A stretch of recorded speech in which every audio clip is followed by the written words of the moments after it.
À mon avis, la réponse à un prospect sortant est tout le contraire d'un appel à froid. C'est le genre de situation où les personnes que vous contactez sont engagées dans leur vie quotidienne, elles parlent à leurs enfants, s'occupent de leurs conjoints, elles ont la situation en main. Ma petite fille vient de perdre sa première dent et elle est toute excitée.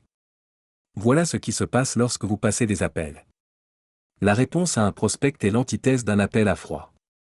Du moins, à mon avis, il s'agit d'une personne qui a manifesté un intérêt, elle a visité votre site web, a répondu à une annonce. Certains la considèrent comme un prospect prometteur, prêt à l'achat, un véritable acheteur direct. Ce prospect peut se trouver dans vos bureaux, sur votre site web, ou même via un appel par chat. Il peut visiter votre site web et demander des informations par email, ou laisser son numéro de téléphone pour être rappelé.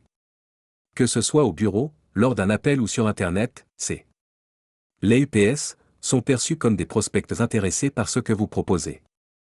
Cependant, ce n'est pas parce qu'ils se disent intéressés qu'ils le sont réellement, ni qu'ils sont qualifiés. Ce n'est même pas parce qu'ils se disent intéressés qu'ils ont un besoin, un désir, ou que votre produit résout leurs problèmes, ni même qu'ils sont sur le bon produit. Alors, mettons les choses au clair. Quelqu'un visite votre site web, remplit un formulaire de contact, arrive sur une page de destination et demande des informations sur votre entreprise ou ce produit. Ou bien, il vous appelle et constate qu'il s'agit d'un prospect qui suggère son intérêt. Il peut s'inscrire pour un rapport gratuit. Ou encore, nous proposons un e-book gratuit pour générer des prospects, et on se dit, oh, ce client est intéressé. Mon commercial me dit, je le rappelle. Il est prêt. Et tout le monde est excité. Mais qu'allez-vous faire maintenant? La rapidité de réponse, un facteur clé de succès. Premièrement, laissez-moi vous dire une chose, la rapidité de réponse est essentielle. Votre rapidité de réponse est primordiale. Vos chances de conclure une affaire sont multipliées par 9 si vous répondez à ce prospect dans les 5 minutes. C'est parfois impossible, car il arrive qu'un prospect visite votre site web à 2 heures du matin. Il se peut qu'il soit dans un autre fuseau horaire et qu'il vous contacte à 9 heures, heure locale, alors qu'il était en réalité 2 heures chez vous. Vous ne pouviez donc pas répondre. Le mieux que vous ayez fait, c'était d'envoyer une réponse automatique, stupide et automatisée. Ce n'est pas le genre de réponse dont je parle. La rapidité de réponse d'un être humain multiplie vos chances par 9 si vous pouvez répondre en 5 minutes. Au fait, quand j'ai vu cette statistique pour la première fois, je me suis dit, waouh, c'est incroyable. Et si je pouvais réduire ce délai à 50 secondes? Et si je pouvais répondre à quelqu'un pendant qu'il me demande quelque chose?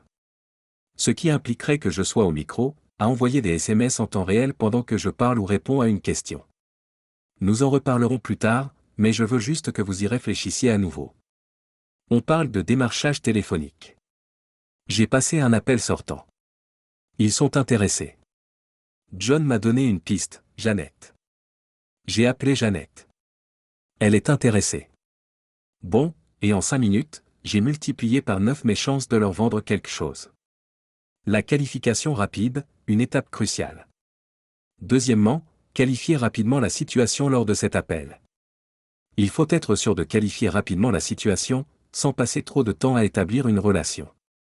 Je sais que c'est l'inverse. Beaucoup ne seraient pas d'accord avec moi, mais la plupart d'entre vous passent beaucoup trop de temps à établir une relation, à trouver un terrain d'entente, à forcer un terrain d'entente qui n'existe pas, et vous ne pouvez jamais prouver que vous passez du temps à faire quelque chose que votre client, soit dit en passant, ne souhaite pas. Bon, ils n'ont pas dit, appelle-moi parce que je veux te connaître. Ils ont dit, appelle-moi parce que je suis intéressé par quelque chose que tu possèdes. Passer d'une simple salutation à une qualification peut paraître abrupt. Cependant, vous oubliez le client moyen qui a consulté votre site et qui a répondu à nouveau, un prospect froid. Cela montre un certain intérêt. Le client moyen, 57% au cours de son cycle d'achat, lorsqu'il demande des informations, le fait que vous l'appeliez à froid, soit dit en passant, est un appel à froid. Certains disent que ce n'en est pas un. D'autres disent, non, non, c'est un prospect, mec. C'est un appel à froid. Et si vous pensez que c'est autre chose qu'un appel à froid, vous serez terriblement déçu. Ce sera incroyable. Et c'est pourquoi les gens abandonnent cet appel. Saviez-vous qu'il faudra 8 appels rien que pour les joindre une fois, juste pour déterminer ce dont ils ont besoin, ce qu'ils demandaient et s'ils ont trouvé le bon produit? D'accord? Plus d'informations dans un instant. Même si vous leur parlez pour la première fois, n'oubliez pas qu'ils ont probablement passé des heures à rechercher votre produit en ligne. Qu'est-ce que cela signifie? Ils ont peut-être passé 6 heures à se renseigner sur des produits comme le vôtre. Ils envisagent peut-être d'acheter une montre, des boutons de manchette, une chemise, une veste, une cravate ou un micro pour leur boutonnière, à réaliser dans leur studio. Ils recherchent ces produits en ligne depuis un certain temps. Alors, lorsqu'ils vous appellent, compte tenu de la disponibilité actuelle des informations, vous devez comprendre. Vous devez passer rapidement à la qualification. Ce sera une partie importante et intéressante de votre script, instaurer la confiance avec votre client, votre prospect, et savoir comment réagir rapidement sans faire perdre de temps aux gens. L'impact des SMS sur les conversions. Troisièmement, il est important d'envoyer des SMS pour augmenter les conversions. J'y ai fait l'allusion au point 1, je souhaite utiliser les SMS. Je souhaite utiliser un casque et, si possible, envoyer des SMS pendant l'appel, pour augmenter les conversions. Ça peut être un appel entrant ou sortant, n'est-ce pas? En personne ou par téléphone. Réfléchissez comment puis-je envoyer un SMS alors que je suis chez quelqu'un? Je dis aux gens qu'il y a quelque chose sur quoi je peux avoir un certain contrôle. Je pourrais être à 1 mètre de quelqu'un qui parle en face à face, et quand je dis « Est-ce que je peux t'envoyer ça ?» Presque à chaque fois, il répond « Oui, s'il te plaît, fais-le. » Je suis juste devant lui. Je pourrais le lui montrer, mais si je pouvais le lui envoyer, il le conserverait sur son téléphone.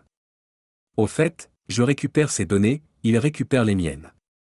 On échange quelque chose, et le message reste sur son téléphone.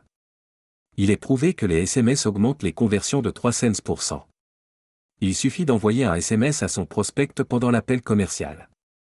Ça veut probablement dire que je dois porter un casque.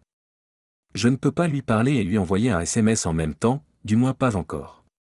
Peut-être que je peux le faire, mais le mieux serait d'avoir les mains libres pour lui envoyer des SMS ou des emails pendant l'appel. Non seulement je peux obtenir immédiatement des informations sur mes prospects, ce qui témoigne d'un excellent service client, mais cela témoigne également d'une grande confiance en moi. La capacité à effectuer plusieurs tâches à la fois est valorisée, notamment par les acheteurs les plus exigeants, car les acheteurs de qualité sont généralement capables de faire plusieurs choses à la fois. Vous pouvez également capturer la donnée la plus précieuse du prospect, son numéro de téléphone, son numéro de portable. Votre appel de suivi pourrait ressembler à ceci. Rappelez-vous, ce prospect a atterri sur une page de destination, un site web a manifesté son intérêt. Il a dit « Appelez-moi ». Il faut supposer qu'il a fait des recherches. Ou, qui sait, peut-être pas, pour quelqu'un comme moi.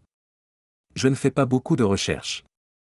Je me dis, je ne suis pas intéressé. Je veux ça. Vous pourriez me convaincre dès ce premier appel. Si vous réunissez ces 10 éléments, soyez enthousiaste, croyez en votre capacité à vendre. Concluez une vente. Vous savez, gardez le contrôle. Connaissez votre scénario. Voici comment je vais gérer au moins la première partie de cet appel. Exemple de script d'appel initial. Bonjour John. Je m'appelle Grant. Je travaille chez Cardone Enterprises. Je vous ai vu récemment, il y a 17 minutes, ou plutôt il y a 3 minutes. Mieux encore, vous avez demandé plus d'informations sur notre programme de formation. Dites-moi un peu. Pourquoi vous êtes-vous arrêté aujourd'hui? Que voulez-vous dire? Pourquoi êtes-vous venu sur notre site aujourd'hui? Pourquoi maintenant?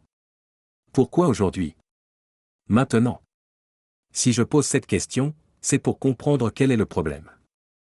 N'oubliez pas que c'est l'un des problèmes que nous essayons de résoudre. On n'achète pas quelque chose par désir. On achète pour se débarrasser d'un problème ou le résoudre. Pourquoi avez-vous appelé aujourd'hui? Pourquoi êtes-vous venu sur notre site aujourd'hui? Pourquoi maintenant? Pourquoi êtes-vous intéressé par une formation maintenant? Et puis il va vous le dire maintenant, et je prends le temps de lui rappeler qu'il est venu sur notre site. Je m'appelle Grant, un seul nom, pas un nom de famille. Inventez un nom pour ce qui m'importe. Je ne veux pas que tu lâches de nom. Bon, surtout si tu es aux États-Unis et que tu viens d'un autre pays, non? Et que tu t'appelles syndrome de la chaise qui grince, c'est bien ça, non? Tu ne peux pas tous les lâcher. Appelle-toi simplement président pour que ce type se souvienne, et, je suis président des pompiers, et si je t'appelle, c'est parce que tu as consulté notre site web pour proposer une aide financière aux pompiers cette année. Je me demandais juste, pourquoi es-tu venu aujourd'hui? Pourquoi maintenant? Pourquoi, à ce moment-là, les pompiers existent depuis 27 ans. Tu ne nous as pas contactés hier, la semaine dernière, le mois dernier, ou il y a 27 mois. Tu l'as fait aujourd'hui. Pourquoi maintenant? Eh bien, j'ai vu ta pub à la télé pour « Voyez ce que je fais ». J'utilise ça pour créer une conversation. Remarque. Il n'y a pas de lien. Pas de « Comment va le temps ?» Pas de « Comment vas-tu aujourd'hui ?» Il y a un « Oh mon Dieu !» Tu vois, je ne fais rien de tout ça. Je passe directement à l'appel, directement aux choses sérieuses. Je suis transparent, honnête, respectueux du temps. Je suis professionnel. N'oubliez pas. Cette personne aurait pu faire des achats. Elle a peut-être fait des achats et oublié, ou peut-être qu'elle a fait des achats et qu'elle était très intéressée. Vous allez probablement me rappeler plus tard ou m'envoyer des informations. Préparez-vous à tout cela. Je commence juste à vous expliquer la structure de base d'un appel téléphonique. Je ne vais pas tout vous expliquer ici, juste la structure de base, car vous êtes maintenant dans votre processus de vente. Vous vous demandez, est-ce lui qui prend la décision? Qui est le décideur? Est-ce elle qui prend la décision? Pourquoi a-t-il appelé? Qu'avait-il en tête? L'a-t-elle déjà fait? C'est là que nous allons aborder le processus de vente. Si je ne leur vends pas tout de suite, comment puis-je assurer le suivi? Ou comment puis-je commencer à utiliser les supports de suivi que nous avons déjà créés pour vous? Il existe des centaines de méthodes de suivi créatives pour relancer et contacter un acheteur afin de créer de la valeur pendant et après l'appel. Il s'agit de répondre à un prospect très prometteur, qui a atterri sur votre site. Il pourrait être en feu, à 95 degrés Celsius, prêt à acheter, ou peut-être. J'avais oublié que je vous avais appelé. Préparez-vous à tout cela, et pour cela, commencez par structurer votre appel. Revenez en arrière maintenant. Construisez cette structure tout au long du processus de qualification pour comprendre une chose, pourquoi avez-vous atterri sur notre site à ce moment précis? L'importance de la communication en direct. Enfin, la communication en direct, bien que non explicitement numérotée dans la liste des 10 points, est une composante essentielle de la prospection téléphonique. Elle représente l'interaction humaine directe, celle qui permet de créer une connexion authentique avec le prospect. C'est dans cet échange en temps réel que se construisent la confiance et la compréhension mutuelle. La capacité à s'adapter, à écouter activement et à réagir de manière appropriée est cruciale. C'est également l'occasion de répondre aux questions, de lever les objections et de guider le prospect à travers le processus de vente. La communication en direct est le moment où toute la préparation et les principes énoncés précédemment prennent tout leur sens, transformant un simple appel en une opportunité de valeur. Elle permet de personnaliser l'approche, de montrer de l'empathie et de démontrer une expertise, des éléments qui sont souvent difficiles à transmettre par d'autres canaux. En somme, la communication en direct est le cœur du démarchage téléphonique, là où la relation client prend véritablement forme et où les opportunités de conversion sont les plus élevées.